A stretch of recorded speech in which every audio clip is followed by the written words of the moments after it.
Okay. Let's see. All right. Wait till a couple more of you come in. I'll get this lined up.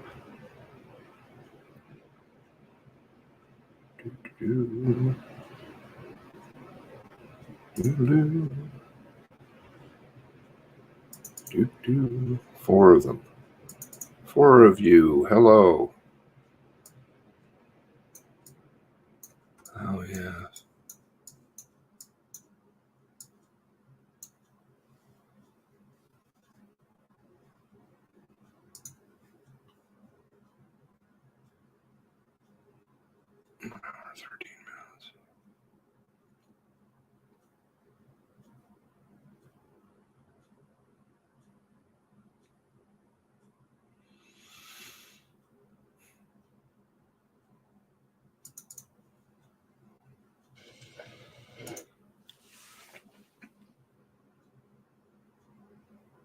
You could do this every day?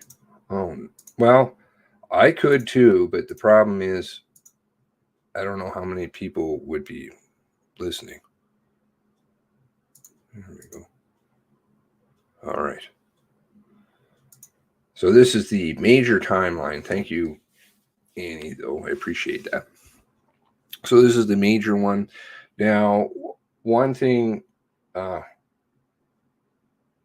it's too bad I didn't stress on that one either. The one, multiple bodies earlier, he said multiple bodies inside and outside of a residence, I believe was his words. Leathers. So now we have the introduction of Campbell. Campbell's coming in. And I think maybe there may have been some reasons for that. Because Leather is technically the number 2. He's the number 2. He's the crops officer in Nova Scotia. Campbell is not. So, but the thing to note here is they're going to have this huge gap that they're going to have to do something with.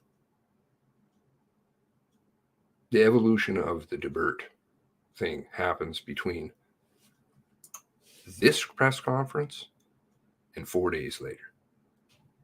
A lot of stuff happens. Take note of that.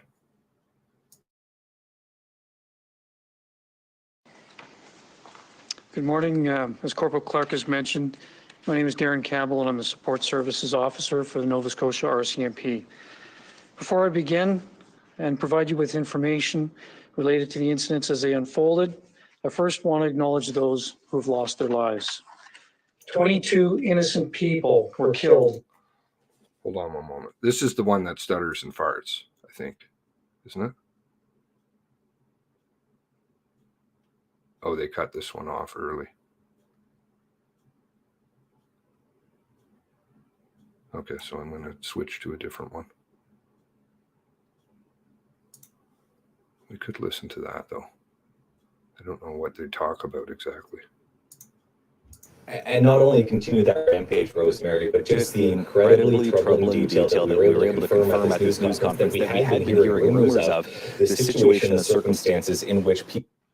Okay, well, you're going to get echo. So we'll do I think the CPAC one. The CPAC one is full.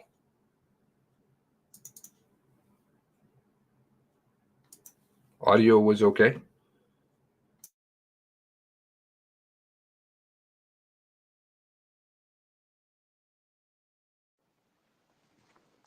Good morning and welcome. I'm Corporal. Oh, yes. One other thing. There's nobody in the press conference here, but one photographer is. Halgonia. He was there doing little shots. Halgonia's connections. Interesting. They were practicing on the echo for your stream. Well, hopefully it's working now. Corporal Jennifer Clark, spokesperson for the RCMP in Nova Scotia, and I'll be your moderator for this news conference. Bonjour et bienvenue. Je suis la caporale Jennifer Clark, porte-parole de la GRC en Nouvelle-Écosse, et je serai la modératrice pour cette conférence de presse. Today, Superintendent Darren Campbell, officer in charge of support services for the RCMP in Nova Scotia, will provide you with an update on the investigation as well as the order of events for April 18th and 19th. Aujourd'hui, le surintendant Darren Campbell, officier responsable des services de soutien à la GRC en Nouvelle-Écosse, vous fournira une mise à jour sur l'enquête ainsi qu'une chronologie des événements des 18 et 19 avril. A brief question and answer period will follow. Une brève période des questions et réponses suivra cette mise à jour. Superintendent Campbell, the floor is yours. Monsieur. Good morning. As Corporal Clark has mentioned, my name is Darren Campbell and I'm a support services officer for the Nova Scotia Rcmp. Before I begin and provide you with information related to the incidents as they unfolded, I first want to acknowledge those who have lost their lives. 22 innocent people were killed at the hands of a gunman and 3 people were injured. To call this a tragedy would be an understatement. Some of those who lost their lives did so while trying to save others. They are true heroes. I want to express my sincere condolences to all of the families. There are 2 elements that I'd like to address before going through the incidents as they unfolded. These incidents happened in a rural area of Nova Scotia, which is Portapique in the community of Colchester County, which is in a central part of the province. This is a small community of about 100 people who live there year-round. These homes are set back from the roadways. Some are old, others are newer, and some are summer residents along the Bay of Fundy. This is a quiet and peaceful community. There are no sidewalks or street lights in that particular area. The RCMP implements a critical incident command structure when responding to complaints that may impact public safety. Highly skilled and trained officers come together as a team in order to direct emergency personnel and the multiple specialized units deployed when responding to a complaint or a critical incident. These 2 elements are very important to be aware of as I go through the timeline of these incidents. The following details that I'll be sharing with you have been put together because of the benefit of hindsight and further investigation. And knowing what happened. The police officers responding to the initial call and the subsequent calls, they did not have the benefit or the knowledge that I'm about to share with you. The initial complaint was of a shooting. To help explain the timeline, I'll be talking about 3 clusters of incidents. The first cluster was in the Portapique area on Saturday night. On Sunday, there was a second cluster of incidents in the areas of Wentworth, Glenholm, and De Burt. And then a third and final cluster of incidents were in the Shubin-Acadie area, Milford, and in Enfield.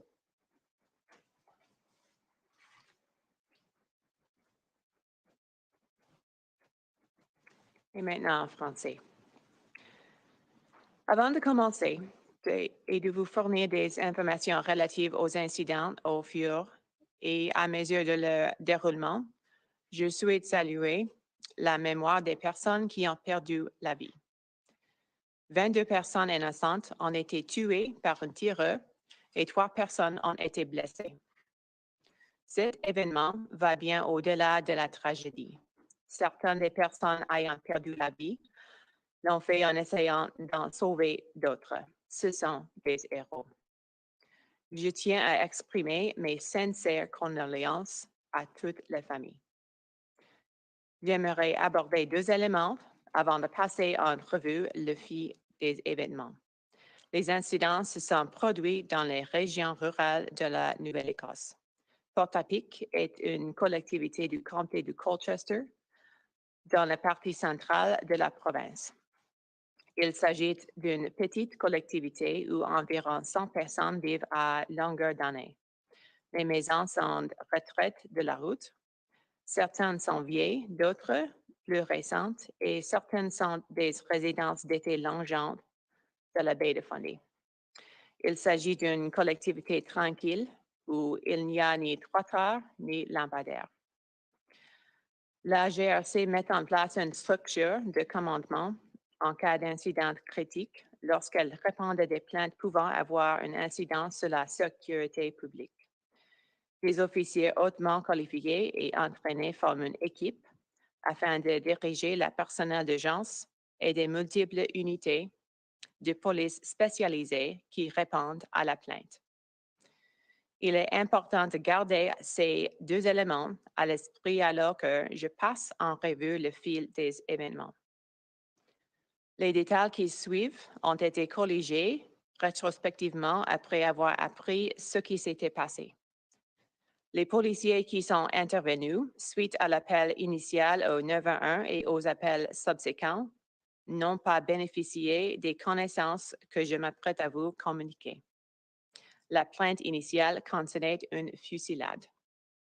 Pour expliquer le fil des événements, je parlerai de 3 groupes d'incidents. Le premier groupe a lieu à Portapique samedi soir. Dimanche, un deuxième groupe d'incidents s'est déroulé à Wentworth, Glenholm et Dubert.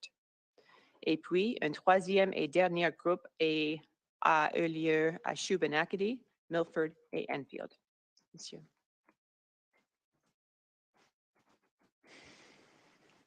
So what we've learned as part of the investigation is that on April 18th, before the first 911 call was received, there was an assault between the gunman and a person known to him.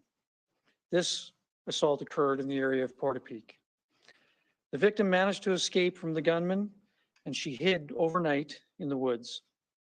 Following this, police received its first 911 call with a report of a shooting at a home in the area. Officers arrived on scene at 10:26 in the evening, where they located a male who was leaving the area with an apparent gunshot wound. They learned that this male was shot while driving his vehicle, and the victim indicated that a vehicle had driven by him while he was driving, and that he was shot as the vehicle was passing by. He did describe this vehicle as a vehicle that looked like a police vehicle.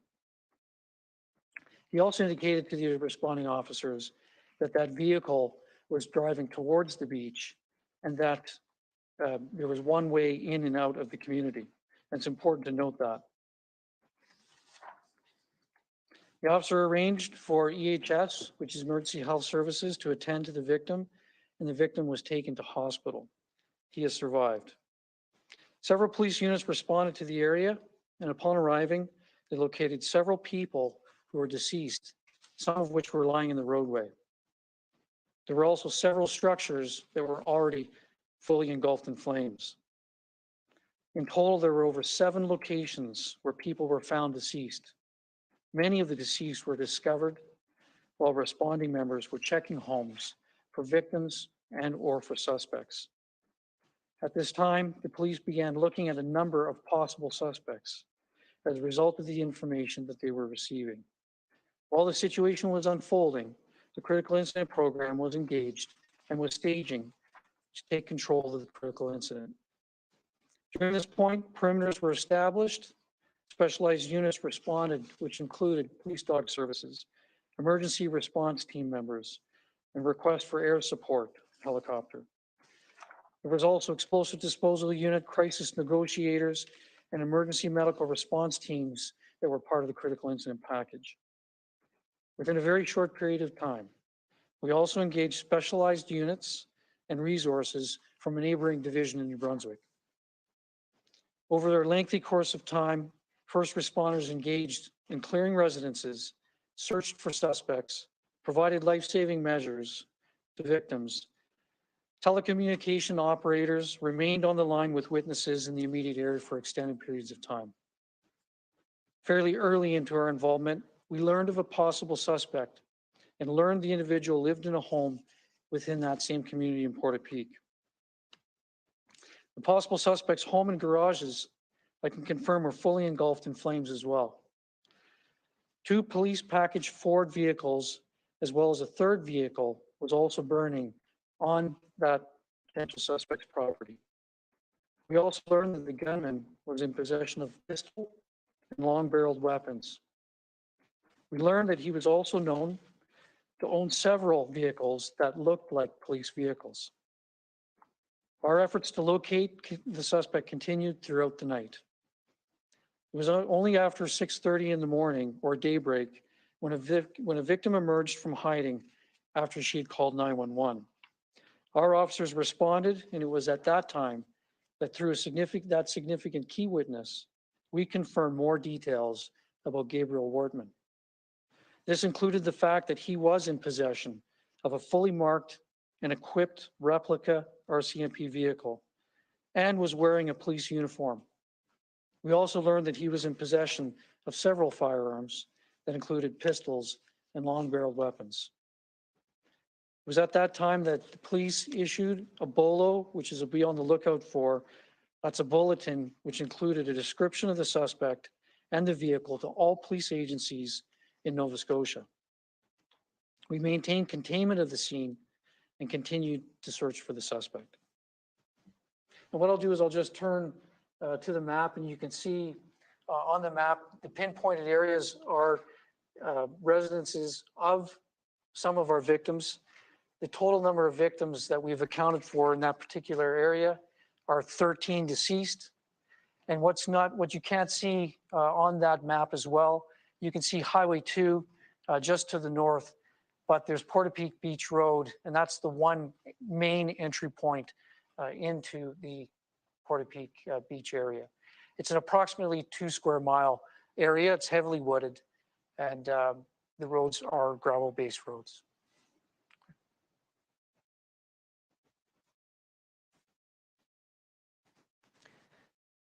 Ce que nous avons appris dans le cadre de l'enquête, c'est que le 18 avril, avant le premier appel, une agression a eu lieu entre le tireur et une personne qu'il connaissait à Portapique.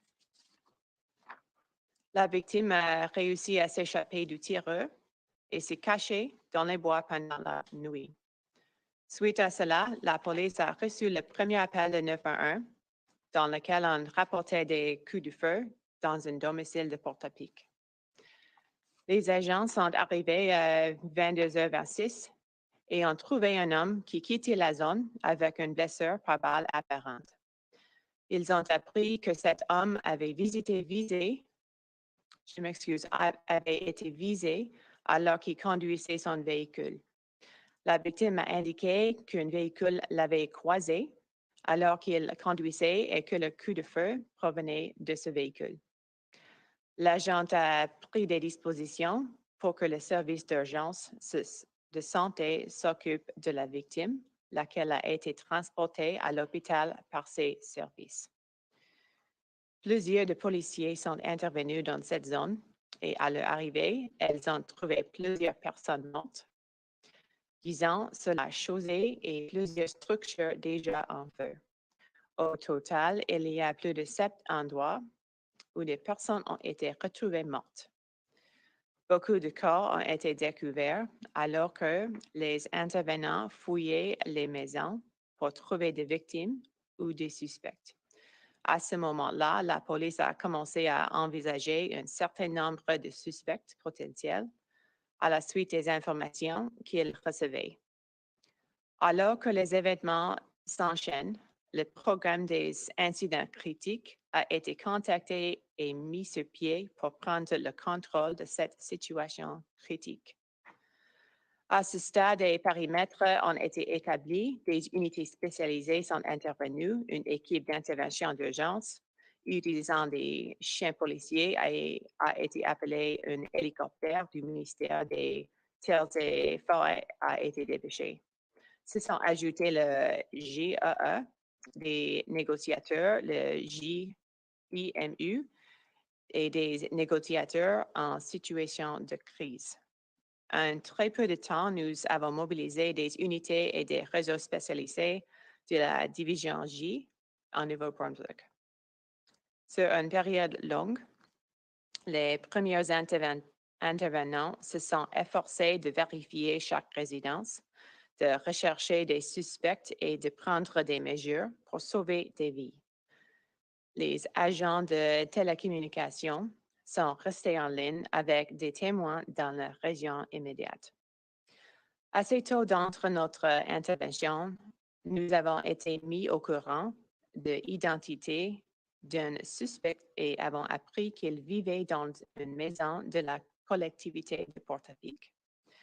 À notre arrivée, la maison et les garages du suspect présumé étaient entièrement dévorés par les flammes et 2 véhicules de police, ainsi qu'un 3e véhicule était également en feu sur la propriété. Nous avons appris que le tireur était en possession d'un pistolet et d'armes à canon long. Nous avons aussi appris qu'il possédait plusieurs véhicules semblables à ceux de la police. Nos efforts pour retrouver le suspect se sont poursuivis toute la nuit. Après 6h30 au lever du jour, une victime est sortie de sa cachette après avoir appelé le 911. Nos agents se sont présentés sur place et c'est à ce moment-là que, grâce à un témoin important, nous avons appris plus de détails au sujet de Gabriel Wortman. Nous avons notamment appris qu'il possédait une réplique de véhicule de la police marqué à l'effigie de la police, possédant tout l'équipement nécessaire et il portait un uniforme de police. Il était en possession de plusieurs armes à feu, dont le pistolet et des armes d'épaule. À ce moment-là, nous avons diffusé un avis de surveillant, ADS, un bulletin comprenant une description du suspect et du véhicule à tous les policiers de la Nouvelle-Écosse. Nous avons maintenu le confinement de la scène et poursuivi la recherche du suspect. Au map, on a plusieurs points et c'est jusqu'à 2 km². Et sur ces beaucoup de points, on a trouvé 13 personnes mortes.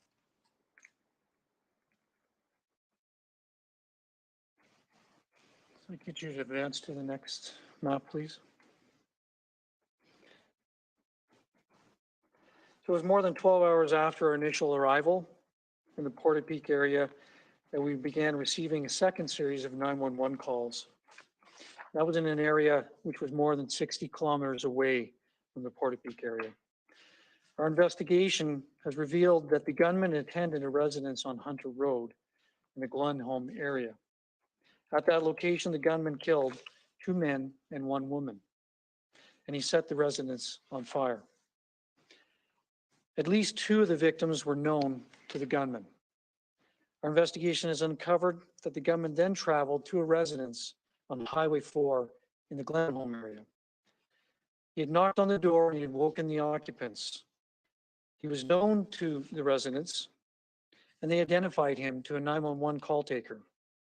And they also advised that he was driving a police vehicle and carrying a long-barreled weapon. They did not answer the door, and the gunman left. The gunman continued southbound on Highway 4 from Glenholm to the Wentworth area. Along the way, he encountered a woman who was out walking, and he shot the woman at the roadside. He continued south towards De Burt. At that point, he encountered 2 other individuals who happened to be driving their vehicles at that time. A witness described that the suspect had pulled over one of the vehicles and had shot one of the drivers. He continued driving down that same road, Highway 4, and he encountered a second vehicle, and he shot and killed that victim at that location. During this second series of events, from the timing of the first call on Hunty Road to the last incident was about a distance of 44 kilometers. You can see on the map, unfortunately, that second 911 call is not on the screen. However, you can see some timings of the pinpoint of the map. The lower left corner, you can see the Portapique area. The first incident that we believe that the gunman had attended to was that pin at the top of the map, which is in the Wentworth area. That's where he killed the 2 males the male and two males and one female. He then proceeded over to the Glen Home area, which is just to the left of that, where that 911 call came in, and he departed that residence. Shortly after that, 9:35, there was a 911 call for the female walker as the gunman proceeded down to the Debert area by 10:08.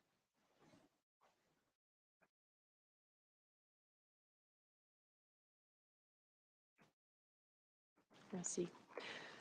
Peu de 12 heures après notre arrivée à Portapique, le service 911 a commencé à recevoir une deuxième série d'appels venant d'un secteur situé à plus de 60 km de Portapique.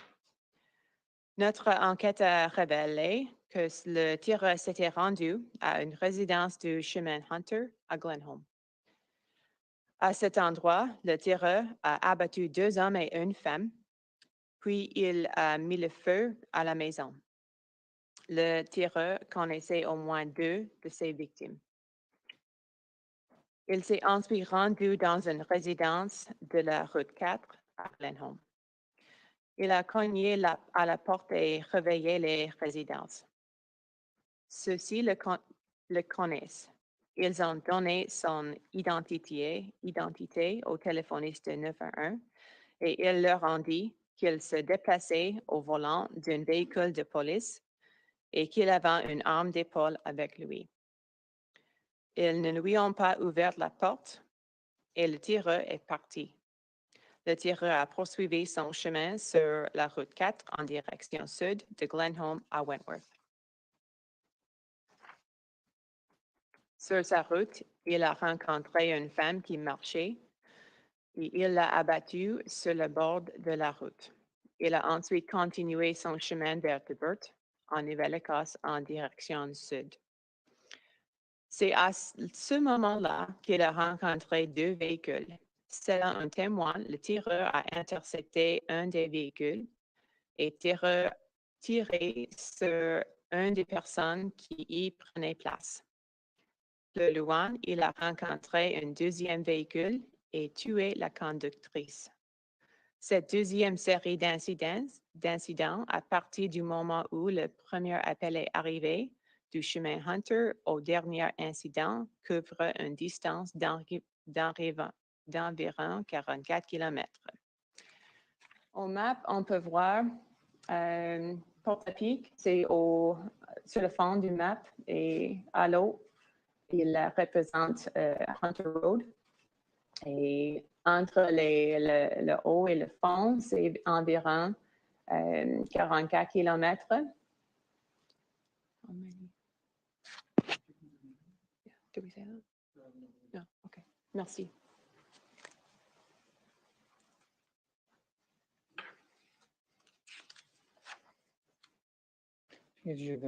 Thank you. So during that period of time, it was both Constable Chad Morrison and Constable Heidi Stevenson. They were on shift and working out of the Rcmp Enfield detachment on the morning of April 19th. Both were communicating on their police radios with each other, and they had arranged to make a meet. Constable Morrison was waiting for Constable Stevenson at Highway 2 and Highway 224. What appeared to be a marked police vehicle then approached Constable Morrison. As they had prearranged to meet at that location, Constable Morrison thought that the vehicle was Constable Stevenson. The approaching police vehicle was actually driven by the gunman. The gunman pulled up beside Constable Morrison and immediately opened fire. Constable Morrison received several gunshot wounds, and he began to retreat from the area, driving his vehicle away from the scene. He notified other officers and dispatch that he had been shot and that he was en route to an EHS station for emergency medical attention. During that time, Constable Heidi Stevenson was nearby, believed to be driving northbound on Highway 2, while the gunman was traveling southbound on Highway 2 at that time. At that point, both vehicles collided head-on. Constable Stevenson engaged the gunman. The gunman took Constable Stevenson's life. He also took Constable Stevenson's issued sidearm and her magazines. A passerby had stopped and was fatally shot by the gunman. The gunman set both Constable Stevenson's vehicle and the replica police vehicle on fire. He left the scene driving south on Highway 224 in the passerby's vehicle, which was described as a silver SUV. The gunman traveled south on Highway 224 for a very short distance, where he entered the home on the east side of Highway 224. That home happened to be the home of a woman known to the gunman. The gunman shot and killed that female resident. The gunman then removed the police clothing that he was wearing at the time and transferred his weapons to the female victim's vehicle, which was a red Mazda 3. The gunman traveled south on Highway 224, coming to the big stop Irving in Enfield. While he was at the gas pumps, one of our tactical resources came to the gas station to refuel their vehicle. When the officer exited the vehicle, there was an encounter and the gunman was shot and killed by police at 11:26 in the morning. The distance that the gunman had traveled from the first shooting of Constable Morrison to the encounter with police at the big stop was approximately 23 kilometers. You can see on the map, the first pin is the area where Constable Morrison was parked just on the other side of the river. And he and Constable Stevenson had been communicating, and they were aware that we were looking for a suspect in a replica police vehicle. They had decided to meet, and it's not uncommon for police officers to meet when they drive in with their vehicles. And it was that replica vehicle that Constable Morrison initially believed to be Constable Stevenson, as they had previously arranged to meet at that location. Constable Morrison traveled north from that location, and when he was radioing to officers and dispatch, it was Constable Stevenson that was approaching the scene as well, as the suspect was fleeing towards her. You can see the distance that was traveled from those two scenes. The two officer-involved shootings are at that first point. The second shooting of the female victim, where there was the change of vehicles, was fairly close. And then the last point is at the Enfield Irving Big Stop, where the encounter occurred between the gunman and our officers.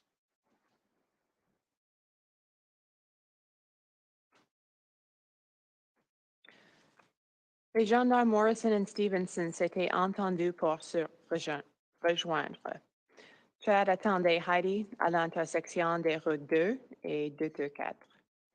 Ce qui semblait être un véhicule identifié de la GRC s'est approché du gendarme Morrison et celui-ci a pensé que c'était celui de la gendarme Stevenson, puisqu'il s'était entendu pour se rejoindre à cet endroit. En réalité, le tireur était au volant du véhicule. Il s'est rangé à côté de celui du gendarme Morrison et a immédiatement ouvert le feu. Le gendarme Morrison, qui a subi de nombreuses blessures par balle, s'est sauvé de l'endroit au volant de son véhicule. Il a informé les autres agents et les répartiteurs qu'il est blessé et qu'il se rendait au service d'urgence pour recevoir des soins médicaux d'urgence. Pendant ce temps, la gendarme Heidi Stevenson était près du secteur. Nous croyons que les deux véhicules sont entrés en collision frontale sur la route 2, alors que la gendarme se dirigeait vers le nord et que le tireur se dirigeait vers le sud. Une confrontation a eu lieu entre le gendarme Heidi Stevenson et le tireur. Celui-ci a tué la gendarme, puis il a pris son fusil et ses chargeurs. Un passant s'est arrêté sur les yeux et le tireur l'a abattu. Le tireur a mis le feu au véhicule de la gendarme Stevenson et à sa propre réplique du véhicule de la police. Il a ensuite pris le véhicule du passant, décrit comme étant une VUS argent, pour se diriger vers le sud de la route 224. Le tireur a parcouru une courte distance vers le sud sur la route 224 jusqu'à une résidence située sur le côté et de cette route. La résidence appartenait à une femme qu'il connaissait. Il l'a abattue. Le tireur a ensuite enlevé l'uniforme de police qu'il portait et transféré ses armes dans la voiture de la victime, une Mazda 3 rouge. Il a pris la route de 2-4 vers le sud et s'est arrêté au Big Stop Irving à Enfield. Pendant qu'il était à la pompe, un de mes ressources tactiques s'est aussi arrêté à la station-service pour faire le plein. En sortant du véhicule, il y a eu une altercation entre l'agent et le tireur. Celui-ci a été abattu par la police à 11h26. Entre le moment où le tireur a fait feu sur le gendarme Stevenson et celui où il a été abattu par la police au Big Stop, le tireur a parcouru environ 23 km. Notre enquête sur ces incidents horribles a été compliquée par le fait que les situations des groupes d'incidents critiques évoluaient très rapidement. La GRC de la Nouvelle-Écosse demande à toute personne qui a de l'information si l'un ou l'autre de ces incidents de communiquer avec elle.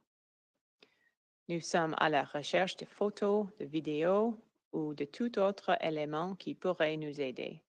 Tous les renseignements sont importants, aussi insignifiants qu'ils puissent paraître. Si vous avez de l'information à ce sujet, nous aimerions l'avoir. Toute personne qui a de l'information est priée d'appeler la ligne d'information de la GRC au 1-902-720-5959.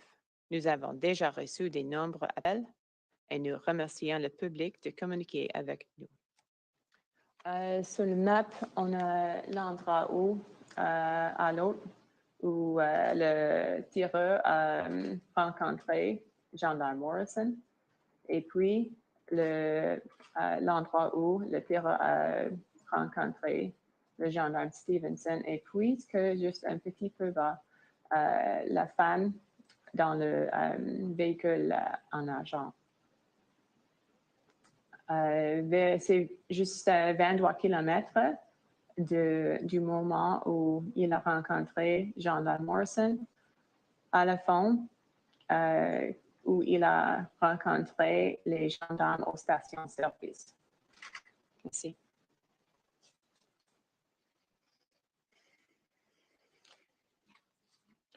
So the situations within the cluster of critical incidents were rapidly evolving, which increased the complexity of this investigation of these horrific incidents. The Nova Scotia RCMP continue to ask for anyone who has information about any of these incidents to contact us, please. We are looking for photos, videos, and any other material that may help. No piece of information is too small. And if you have information, we need to hear from you. We ask those with information to call the RCMP tip line at 1-902-720-5959. We've already received many tips, and we're very thankful to the public for taking the time to contact us. Okay.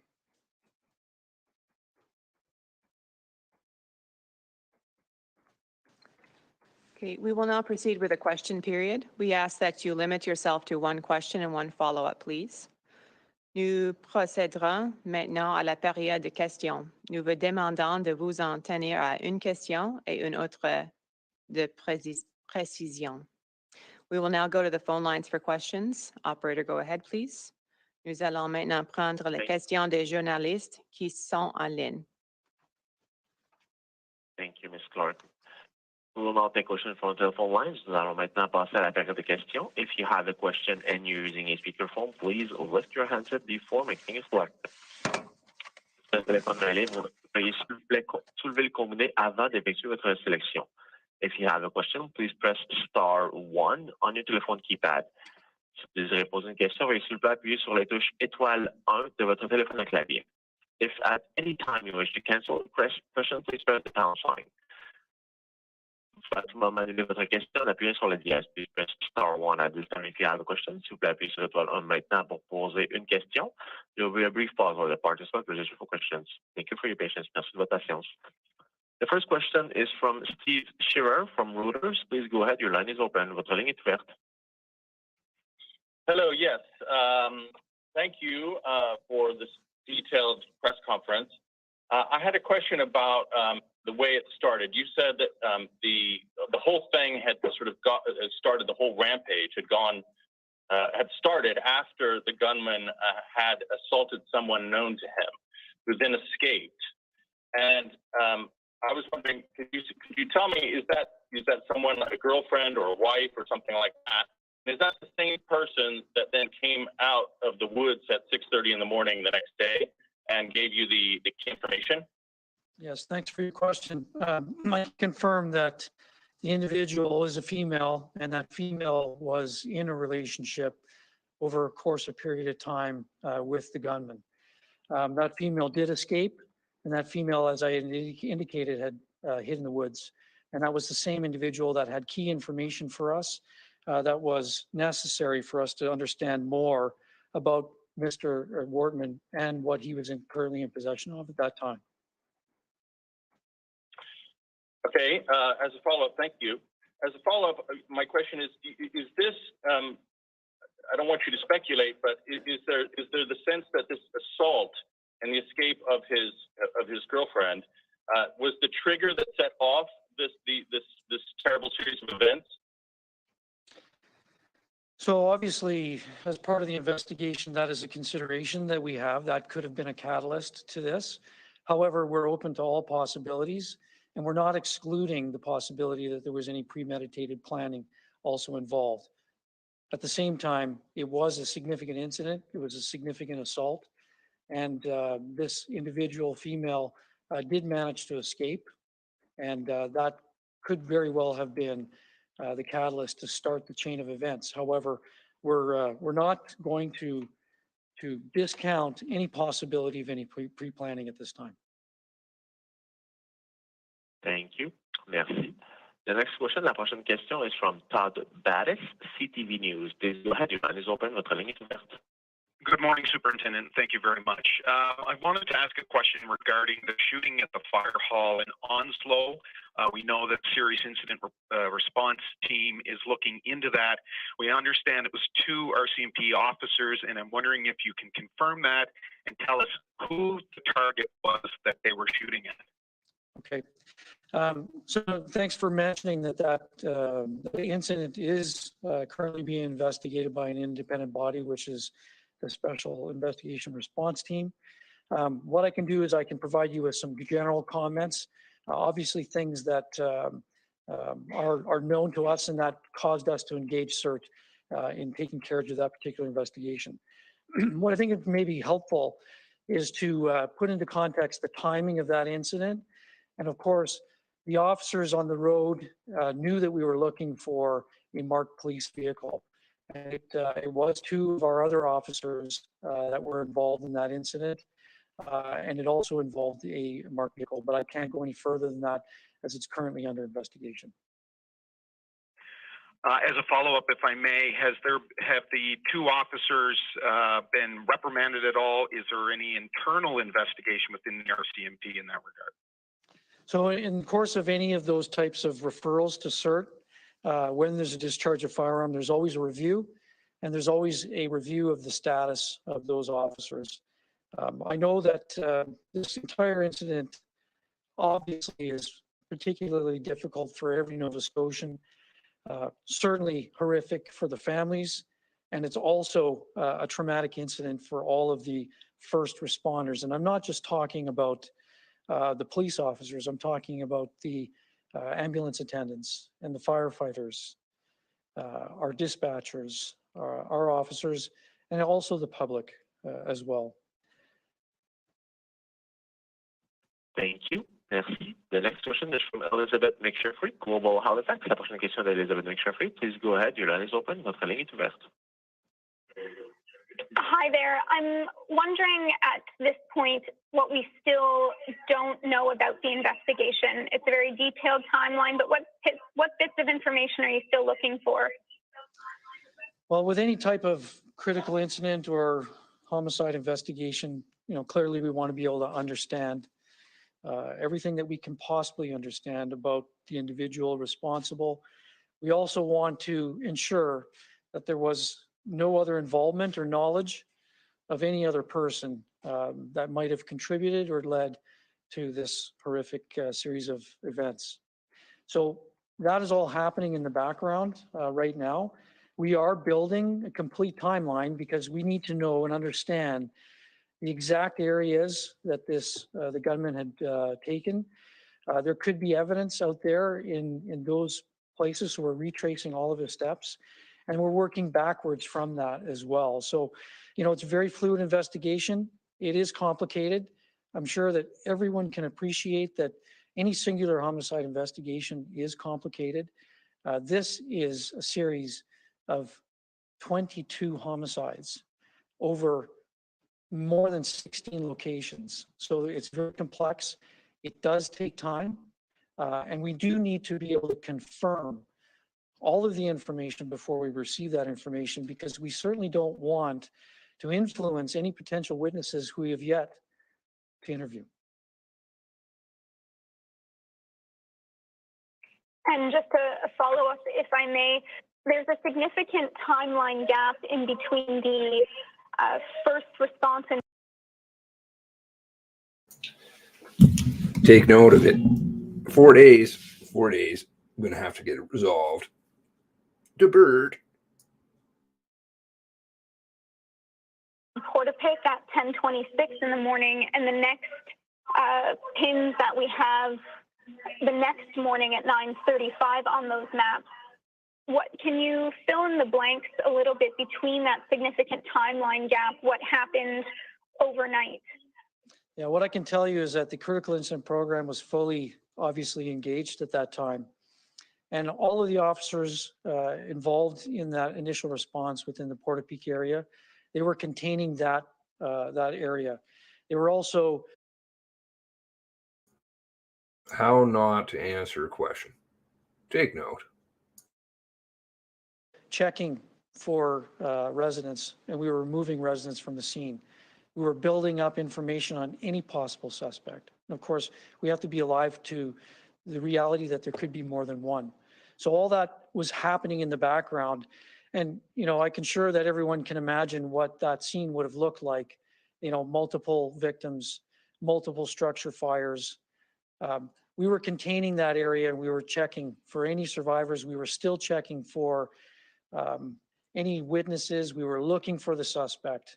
We were engaged in all of those. So that was fully active in that area at the time. And of course, as you mentioned, there's this significant gap in time before we have another series of events. Now, obviously, and I don't like to make assumptions, but the suspect had obviously moved beyond the perimeter. Our investigation is ongoing, and we've uncovered some information to suggest that there was a vehicle, and this was much after the fact, that was seen leaving through a field, driving through a field. At this point, we are assuming, and I don't like to assume, but we are assuming that could very well have been the suspect that was leaving the area. But that information, as I understand it, was not known at the time. And then what the suspect did during that period of time before the second cluster of incidents, we do not know at this point. But that's why we are appealing to the public, because somebody may know something. Somebody may have seen something, and we're collecting all the evidence and video along the way in order to retrace the steps. Thank you. Merci. The next question, la prochaine question is from Heidi Petrosik, CTV News Atlantic. Please go ahead, your line is open. Votre ligne est ouverte. Thank you. Superintendent, wondering how much of a role the suspect having a police or a mock police vehicle in Portapic would have played in him being able to get through the perimeter that had been secured, or would he have left the area before that perimeter was secured? Thanks for your question. It is possible that the suspect was able to leave the area before the initial response. And I can imagine, I don't think it's difficult for non-police personnel or the public to understand that it would obviously complicate things. I've been a police officer for almost 30 years now, and I can't imagine any more horrific set of circumstances when you're trying to search for someone that looks like you.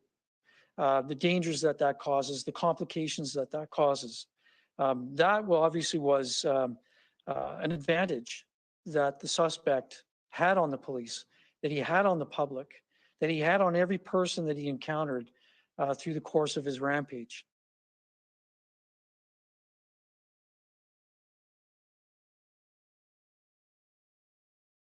I do have a follow-up. Sure. I'm wondering, you have referred to people who have obviously survived their encounter. You mentioned the woman who was in a relationship, the gentleman who was driving. How much more can you say about, especially in the incident in Portapique, how many people actually came out of that alive? I don't have that number for you. I mean, there's certainly other residents that did survive. The only numbers that I have for you are those that were injured in the Portapique area. And in that case, there were 2 that were provided medical treatment. There could be more. I don't have that information available to me. And then, of course, the other injured individual was Constable Morrison. Thank you. Merci. La prochaine question, the next question is from Christopher Nardi, National Post. Please go ahead. Your line is open. Votre ligne est ouverte. Hi, thanks so much. I'm here this time. I wanted to ask about the use of the police cruiser. Did the killer have access to a cop radio or radio frequencies? Was he aware of where your operations were undergoing and where you were possibly looking for him? To the best of my knowledge, the suspect did not. Obviously, that was a concern after the incident with Constable Stevenson. But I know that our radio channels are encrypted here in Nova Scotia. So his ability to actually have some form of a radio and monitor our communications, I don't believe that that was an advantage that he would have been given. However, police vehicles are fairly noticeable, even from a distance. So he did have that advantage of knowing at times where the police were. And through the course of the investigation, we are aware through some of the video evidence that we've collected that he did come fairly close to some of our officers and did not engage them. And as a follow-up, I wanted just to... But I thought he said that Heidi engaged him. Now he says he came fairly close to officers, but nobody engaged him. Okay. Make sure that I understood. After the initial incidents, I understand that police went back to his house to find, or his cottage to find that it was on fire. And from what I understand on that site, you found 2 additional mock police cars that were burning. So he had 3 in total. What other police potential equipment did you find at his home? Well, I'll answer the question first in relation to the police vehicles. And that's an important point, actually. When we were doing a workup of all possible suspects, obviously the gunman came up as one of them. And we were aware that he did have access to police-looking vehicles. And through that, in the background of all of the critical incident response, there are police personnel that are actually doing the background checks. And we did learn that there were 3 plated vehicles that were Ford Taurus vehicles that were determined to be probably former police vehicles. And those 3 plated vehicles, what that set off was a chain of inquiry to determine the locations of those vehicles. We knew that the suspect also had a residence in the Halifax Regional Municipality, and we sent officers to that area as well to confirm that there was 1 of those Ford Tauruses at that location, and that there were 2 that were burning at the residence in the suspect's residence in the Portapique area. When did the white Hyundai arrive again? When did that arrive behind the crime tape that you were searching with forensic teams?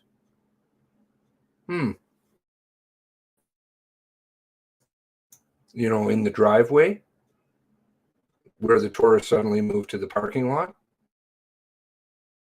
So at that point in time, we knew that we had accounted for 3 of the plated vehicles. We weren't aware at that particular time, it became known to us later, that he had a 4th registered vehicle, and that was actually the one, there was no plate attached to that. and that was the vehicle that he was using during his rampage. And I know you had a second point to that question, and I apologize. I started speaking first about the police vehicles. If you could go with that second point for me, please. He has been removed from the queue. I'm sorry, sir. Okay. My apologies. Thank you. Merci. The next question is from Tom Bateman, Times and Transcript. Please go ahead. Your line is open. Votre ligne est ouverte. Yeah, good morning. I actually have a similar question about the RCMP vehicles. What awareness does the RCMP have about how the shooter came to acquire and came to furnish that vehicle in the way he did, the one that he used? You said it wasn't registered, or it wasn't plated.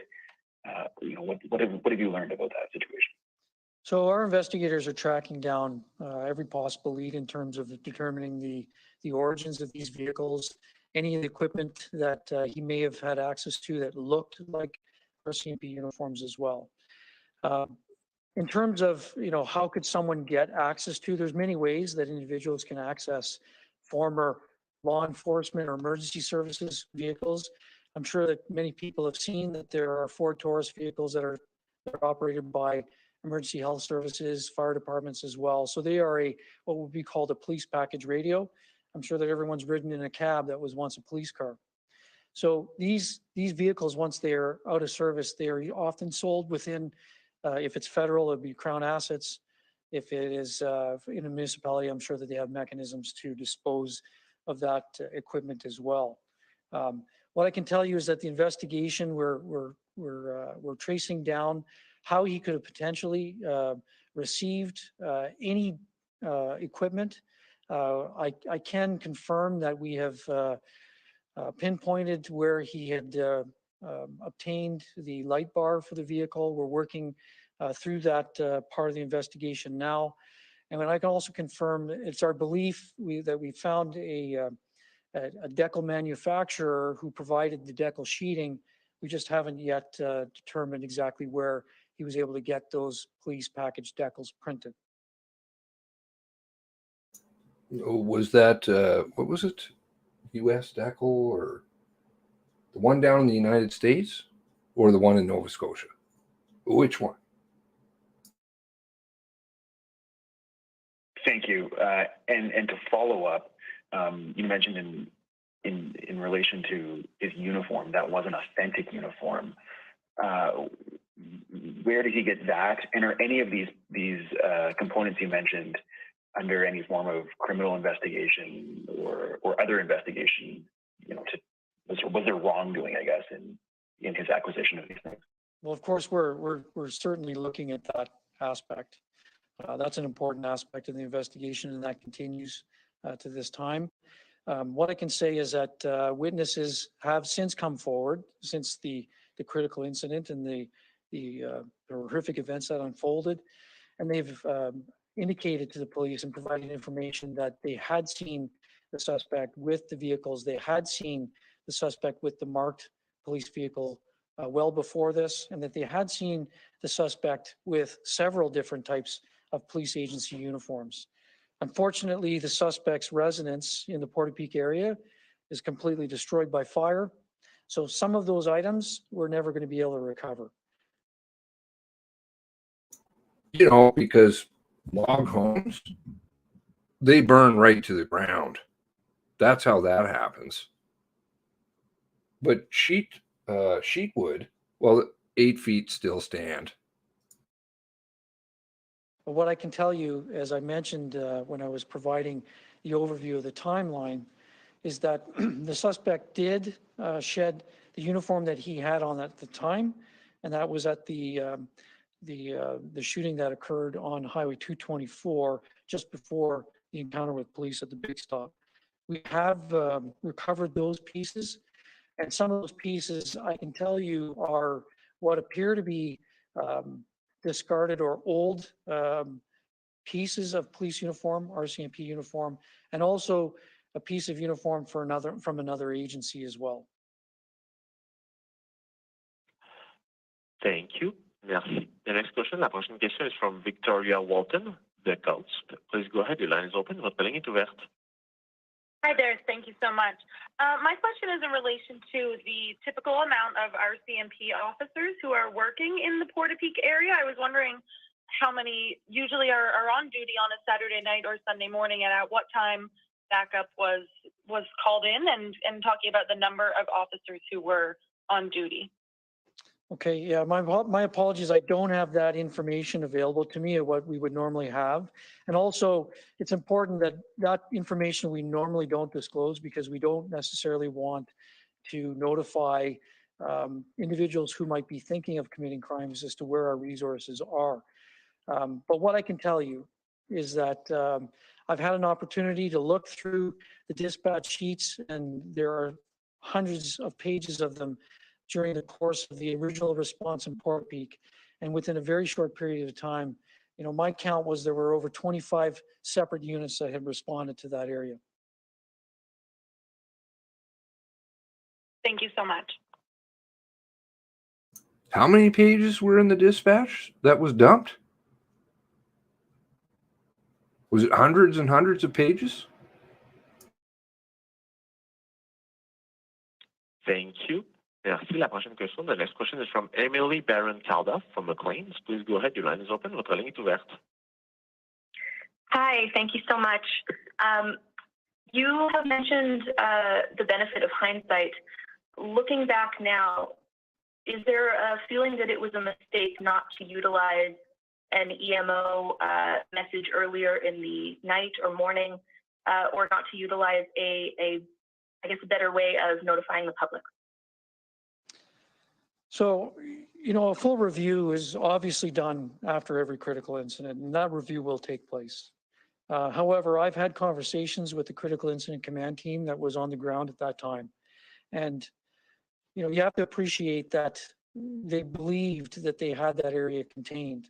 They believed that they, you know, would more than likely have that suspect either in, or one of a few possibilities. Suspect was still in the area, the suspect had escaped, or the suspect was in one of his burning residences and actually committed suicide. As I mentioned earlier, you know, we had believed that he had access to 3 police vehicles, and there were 2 vehicles burning, police-style vehicles burning on his property, and there was a 3rd police vehicle that was located at his residence in the Halifax Regional Municipality. So through my conversations with Critical Incident Command, you know, obviously it's fluid, it's dynamic, it's a situation that's evolving, and the Critical Incident Commander considers all opportunities available to them. But at that time, we had a localized incident, as I mentioned earlier. It's essentially, it's 2 kilometers by 2 kilometers, so 4 square kilometer radius that was heavily locked down with a significant number of resources. So at that particular time, I can't speak for the Critical Incident Commander, but that was not a consideration, I understand, at that particular time. Thank you. And just as a follow-up for that, I think many people likely understand the fluid nature of this investigation and how things were moving so quickly overnight. But now, looking back, many family members, friends of victims are lamenting the fact that they didn't know what was going on. And there's some criticism there. Is there a feeling that the RCMP may need to rebuild a bit of public trust? Well, public trust is a cornerstone of our ability to do our job. And the RCMP needs that trust. And we do a lot of work to build that trust. So I can certainly understand, and I empathize, and I hear the families of those victims. We hear them full force. They have every right to ask those questions. They have every right to be angry. Public trust, as I said, is so important, and it's not something that it's gained easily. It takes a lot of work, and it's lost very easily. And I can say from my experience in this organization, the people that I have had the pleasure of serving with, that element of trust and respect to the public is alive in so many of our employees at every category and every level. And we do enjoy that level of trust by many, but we understand why those questions are being asked. And we are always looking to do better. Thank you. Merci. La prochaine question, la prochaine question est de Maurice Reese from the Shoreline. Please go ahead. The line is open. Votre ligne est ouverte. Yes, thank you for the opportunity and the details that you've been providing. Understand, because there was a media report published this morning, that the assailant had a hit list, and the person who was in the media report said he was told by the RCMP that he was 7th or 8th on the list. Can you confirm there was a list and how many people were on that list? So I can confirm to this point in the investigation, we have not uncovered a list. But maybe what I can do is provide you with a little more context to understand why some individuals may be saying that. As I mentioned earlier, while the situation in Portapique continued to unfold, there was a lot of investigative work that was going on behind the scenes, not just those that were at the Portapique area. And one of the things that while we were trying to confirm the location of that third police vehicle, we were also, and it was at that time when that critical witness came forward with critical information for us, we identified other family members who could potentially be at risk. So we were contacting individuals who we believed could have been on a list or were potentially at risk. We were contacting them, we were bringing them to safety, and we were interviewing them at that time. Another issue that could play into the belief that there was a list is that, as I mentioned earlier, as I was going through the second cluster of incidents, that 911 call in the Glenholm area where the gunman had attended, he had just finished killing 3 individuals and setting fire to their home in the Hunter Road area where he attended in the police vehicle. Those individuals knew the gunman. I can't really imagine. I'm not in the mind of the gunman, but I can't necessarily imagine why he would have went there to see those individuals. It's very, very likely that maybe they were also people that he might have had an issue with. But again, I don't want to speculate, but to me that seems to stand out, and it could be a contributing factor to people talking about this list. Just as a comeback, the person that was identified said that he was at odds with them because he had refused to sell him a police vehicle in the past. And there was another incident whereby he apparently visited somebody because they had a dispute over an invoice for construction work that was done.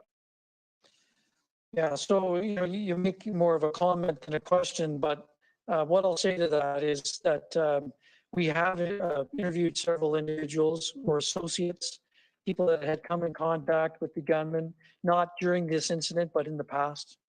And there seems to be a trail of individuals who had had problems with Mr. Wortman. So naturally, we would be talking to those individuals. We would want to understand the essence or the origins of those problems and what they might have known about him. And of course, the list, when we conduct these investigations, we task out subjects to interview. So there is an interview list, and these are individuals. So of course, as we carry through an investigation, you conduct one interview, and that interview may identify several other individuals who need to speak to as well. So we do create lists of individuals that we are required to contact and determine what it is that they may or may not know. Thank you. Merci. La prochaine question. The next question is from Ross Lord, Global National TV. Please go ahead. Your line is open. Votre ligne est ouverte.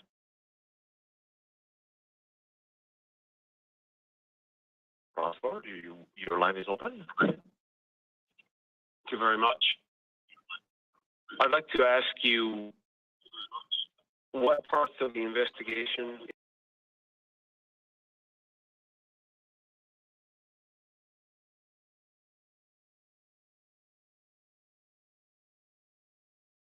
witness.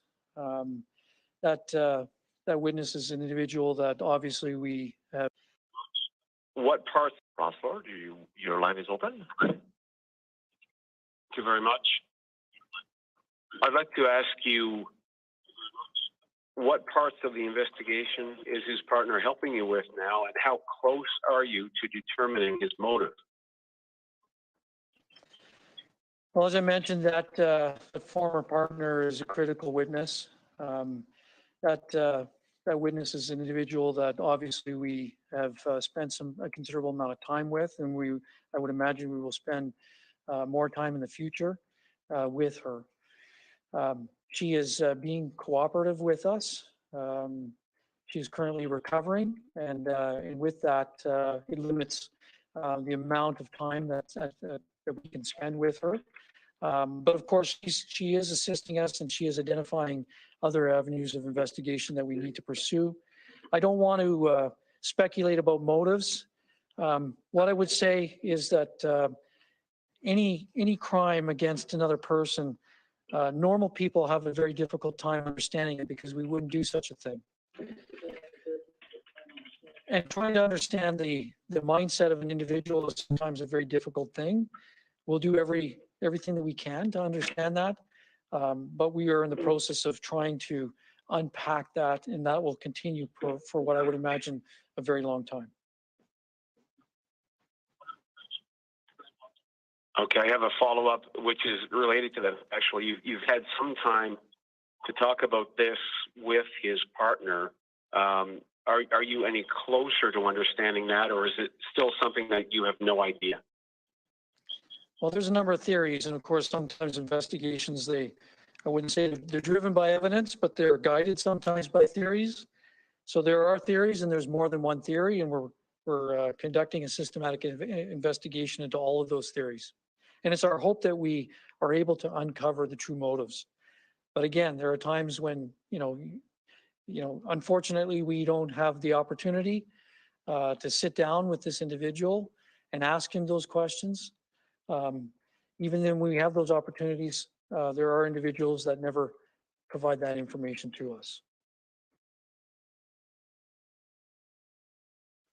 Thank you. Merci. La prochaine question, the next question is from Paul Withers, CBC News, Halifax. Please go ahead. Your line is open. Votre ligne est ouverte. Good afternoon, Superintendent. What can you tell us about the weapons that the gunman had? How were they obtained? And did he use any explosives to burn down the houses? So what I can tell you about the weapons, obviously that's a critical piece of the investigation, and understanding exactly how the individual came into possession of those weapons and when he came into possession of those weapons. As I indicated in the narrative of the clusters of incidents, we do know through witness information that the suspect did use a handgun. The shooter also used long guns. What I can tell you about the weapons is that at this point in time, we've been able to trace one of those weapons back to Canada, and the remaining weapons that have been recovered, it's believed that they were obtained in the United States. Thank you. I do have a follow-up. Do you know how many weapons in total he had, and what can you tell us more about how he got them from the U.S. into Canada? Well, the second part of your question is obviously part of an active investigation, so I'm not in a position to speak to that at this time. But it is a very important piece of our global investigation. In terms of numbers of weapons, some of the witnesses that we've interviewed since that time have told us about a significant number of weapons. However, our challenge is that the suspect's residence in Portapique has been completely burned to the ground. So our ability to recover certain evidence is limited. And what I would add to that as well is that these weren't structure fires that were put out quickly. These are structure fires that completely burned to the ground with an intense amount of heat. But again, as I mentioned, in terms of the origins of the weapons, who may have provided those weapons, how he obtained them, that's all subject to the ongoing investigation right now. We'll just take one last question. And dernière question, s'il vous plaît. Thank you, merci, Ms. Clark. The last question, la dernière question is from Thomas Daigle, CBC National News. From Thomas Daigle, CBC National News. Please go ahead. Your line is open. Votre ligne est ouverte. Thank you. It became clear on Saturday night that the suspect may be driving a mock police car. Why wait 11, perhaps 12 hours to warn the public of that? Couldn't that have saved lives? Well, I mean, again, you're asking me to provide a crystal ball answer to that question. As I mentioned before, the critical piece of the information, including the photograph of the vehicle and particular markings like the call sign on the vehicle, those details did not emerge. And the fact that there was this fourth unplated vehicle didn't emerge until the early morning hours of the 19th, when that critical witness emerged from the woods. And it was at that time as well that we had accounted for the 3 vehicles that we believed that the suspect actually possessed. So I can from a critical incident standpoint, I know that those were factors that were considered by the critical incident commander as they were going through any kind of public notification potential. Is at that time, they believed that they had accounted for the 3 police vehicles that were accessible to the gunman. A former employer of the suspect told us that Wortman had said last year that he had informed police or a police officer that he had a real-looking, mocked-up police vehicle, and that he was told to keep it on a trailer off the road. Can you tell us what information the RCMP had, how the RCMP handled the information once they initially found out that this individual may have a real-looking RCMP car? So I don't have an answer to that question, but I'll make a comment. And I haven't heard that. So if this individual exists, I'm going to ask them to come forward. I'm going to ask them to provide that information to us.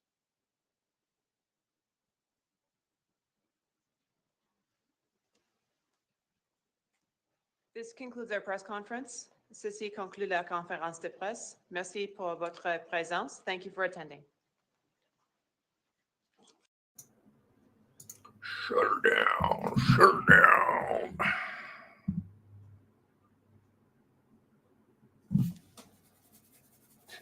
I'm tempted to talk about DeBert now, but maybe we should just go to the next stream and we'll do the April 28th press conference, because after a lot of hoo-ha about nothing that was related to the question, he did finally say, well, you don't even know where he was. A lot about the RCMP and what they were doing. That actually was nothing about the question. So I'm not sure if there's needs to be a hearing check. Like maybe there's some problems hearing. Thanks for that. Okay, so I'll start another broadcast and right after this. So and we'll do the April 28th one. Didn't somebody say, thanks for your super explanatory, it just fills in all the gaps? What are you talking about, man? There was nothing even there. There were some dishonesties, I think, being told. Anyway. Okay. God bless you. God bless the 23. I'll start another broadcast here with the April 28th one.